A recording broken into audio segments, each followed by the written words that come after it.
Hello everyone, happy Easter from your children's ministry team here at Lynn Haven United Methodist. I'm Miss Mary. And I'm Miss Bobby. And I'm Miss Cindy. We are so pumped about what's about to happen. Before we get started, there's only one thing you need to know, and that's Easter Jam is for everybody. So everyone stick around and get ready for some serious fun. Mary, slow down. We're gonna need those peeps later. I'm sorry, I just love peeps and I love my peeps. You know you get it, my peeps. Here are some things you may want to have ready for Easter Jam. We have some peeps, or large marshmallows will do, some toothpicks, and about 10 to 15 pairs of socks. And then you'll want some sort of basket.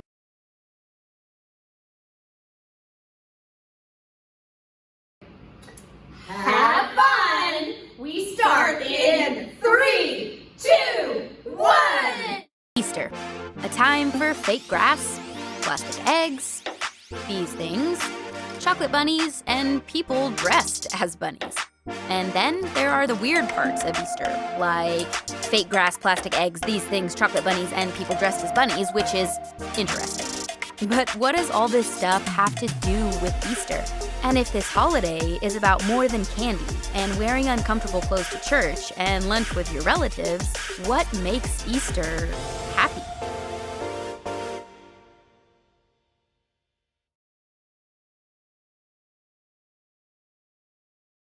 Okay, hear me out. There are only two kinds of people in the world. People who love these things and people like me. I just don't get it. How do you eat something that is this cute and grainy? Now let's see how your family feels. Show me a thumbs up if you love to eat these things and a thumbs down if you don't. Okay. There are a lot of different opinions out there. But no matter how you feel about eating peeps, you're gonna love this game. Your family is going to face off in the greatest peeps jousting competition of all time. I'm gonna explain how it works, and then I'll tell you when to start. First, divide the room into two teams. Next, take two peeps and assign them to a team. Now, if you don't have any peeps, no worries at all. Big marshmallows like this one will work just as well. Now, Team A gets peep A, Team B gets peep B. You can come up with cooler names like Lord Sugarcoat or Sir Sprinkles. You get the idea. You can also use a marker or a Sharpie to decorate your peeps to give them some personality. Maybe you can draw a mustache on your peep or give them some mean eyebrows or a fancy outfit.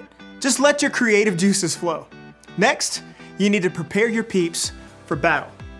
Take a toothpick and stick it into the front of each peep, just like that.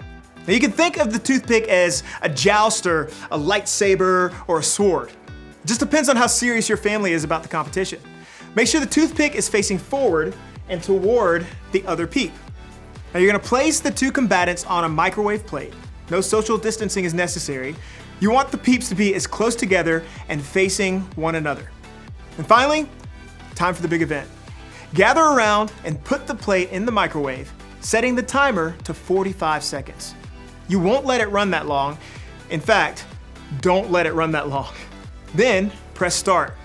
Watch at a safe distance until the peeps drop their toothpick sabers and one touches the other. The toothpick that touches the other peep first, that peep wins. Now, as soon as this happens, you're gonna wanna stop the microwave. Trust me on this one. Stop the microwave. Okay, it's time to settle this thing.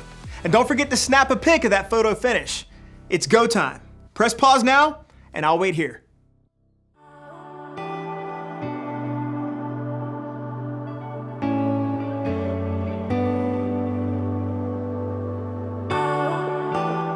How did it go? Who won? I want pictures. You can post them with the hashtag EasterJam2020. Now, I have to admit, this was a lot more fun than I thought. And also, this happened. Jeez. All right, you ready for another game? For this one, you need a laundry basket and socks. Lots of socks. Clean or dirty, doesn't matter, as long as they have a match. Now, if you need to, go grab those things now. Press pause, I'm gonna go wash my hands, and then I'll explain the rest.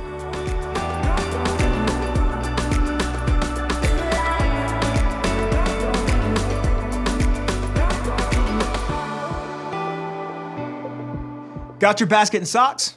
Great. Now, choose 2 people to play. You'll also need 2 people to be scorekeepers. Now to get started, dump all the socks on one side of the room. Don't worry, those socks will make their way back to the basket real soon.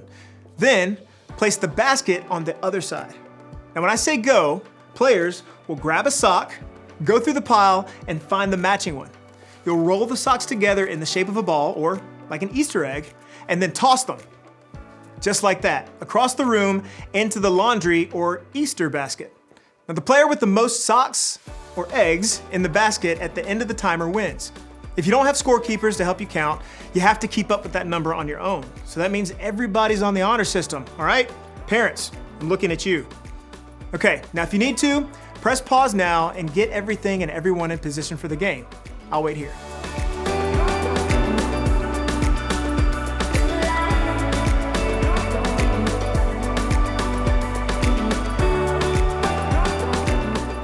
Everybody ready? Great. We're putting a countdown timer on the screen right now, and this Easter egg throwdown is happening in 3, 2, 1, go.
All right, families, come back over here. Come on back. Who won? Okay, that was wild. And whoever won gets socks. Okay, just kidding. But adults, make sure whoever won the challenge gets a special treat today. Now, I hope you're having fun so far. We're celebrating because today is Easter. And if you don't know the whole story of Easter, that's okay. Today we'll talk about what makes today, maybe more than any other day, a happy day. But before we get there, I know you have a lot of family and friends who would love to hear from you. And to make that happen, you have a few options. Pause this video and pick one of the challenges on the screen to wish your peeps a happy Easter.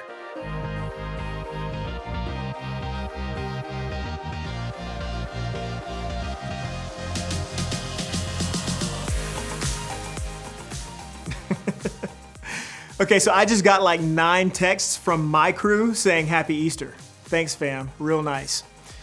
Now, even though we're celebrating a little differently than we have in past years, that's okay. Easter is still happy. And that's not just because of peep wars or Easter baskets or chocolate bunnies, although those things are awesome. It's still happy because of what happened thousands of years ago at the first Easter. It's the world's most powerful story, and yet it's so simple. So simple that it can be told with laundry. In the beginning, God created everything. He formed people in His very own image. But then, we turned away from God.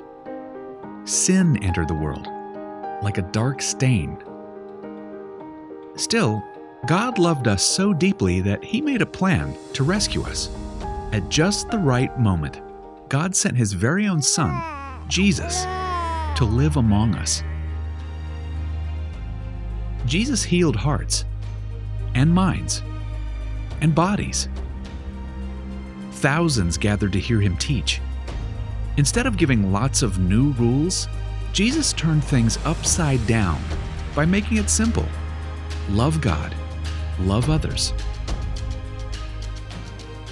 After 3 years of traveling and teaching, Jesus and His disciples entered Jerusalem to celebrate the Passover feast. Huge crowds gathered to welcome him. But while the crowds cheered for Jesus, the religious leaders made plans to arrest him. He was turning their world upside down, and they wanted him gone. As Jesus celebrated the Passover meal with his friends, he told them that he would be leaving, but would return. His friends didn't understand. That night, one of Jesus' followers, Judas, led soldiers to arrest him. The religious leaders gave Jesus a fake trial and then sent him to Pilate, the Roman governor, who could have him killed. Pilate found Jesus had broken no law and tried to release him. But a mob called for Jesus to be killed. Pilate gave in and handed Jesus over to the Roman soldiers.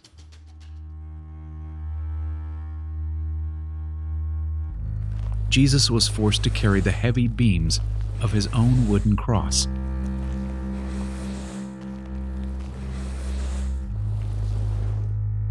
On a hill called Golgotha, the soldiers nailed Jesus' hands and feet to the rough wood.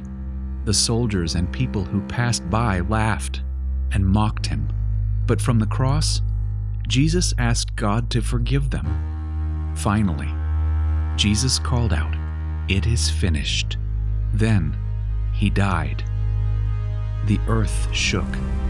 Rocks split open. Even the soldiers cried, "Surely he was the Son of God."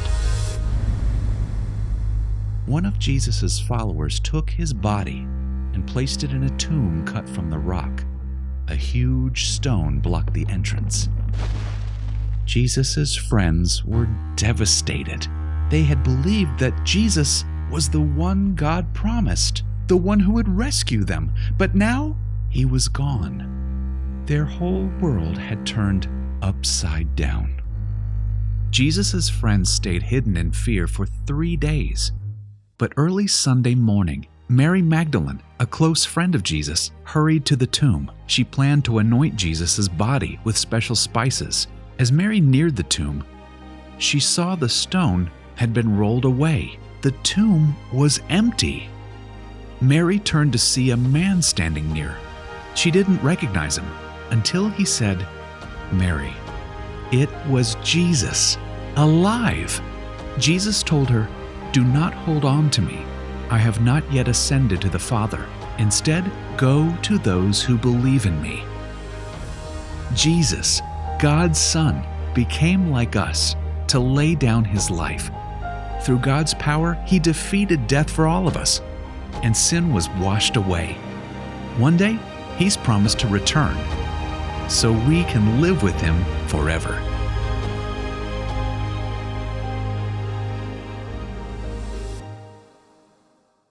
I hear that story every Easter, and it always amazes me. I mean, God sent Jesus to the world to remind me that he is greater than anything that can go wrong in my world. The simple fact that Jesus came to life is proof to me that I can face anything that happens. I like to think about it this way. I can because Jesus is alive. I can keep loving because Jesus is alive. And I can be brave because Jesus is alive. I can have hope because Jesus is alive. Here's an idea. Take a few minutes and add to this list of things that you can do because Jesus is alive. Answer this question as a family. How would you fill in the blank? I can blank because Jesus is alive. Pause the video and discuss. And when you're finished, meet us back here.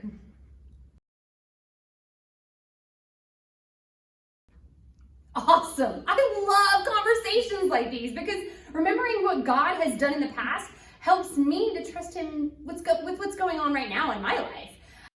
We hope that's true for you too. We hope that you spend the rest of the day making happy memories with your family. To get started, here's one last challenge.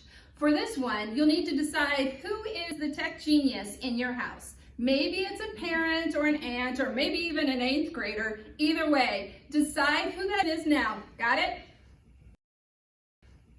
Awesome. Now, as soon as this video is over, I want you to go outside outside and take a nice family picture. You can be dressed in your PJs or whatever. You can dress in whatever. It can totally normal and be like that, or you could do smiling faces, or maybe you do like one of those filters where it turns you into a bunny rabbit.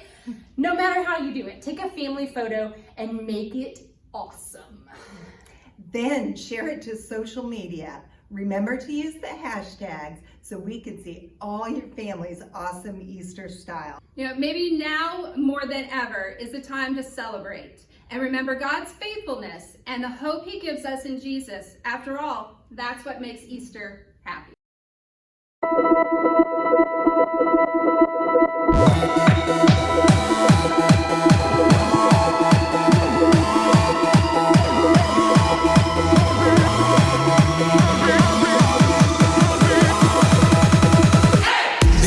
Day in history, death is beating, you have rescued me. Sing it out, Jesus is alive. The empty cross, the empty grave, life eternal, you have won the day. Shout it out, Jesus is alive. He's alive.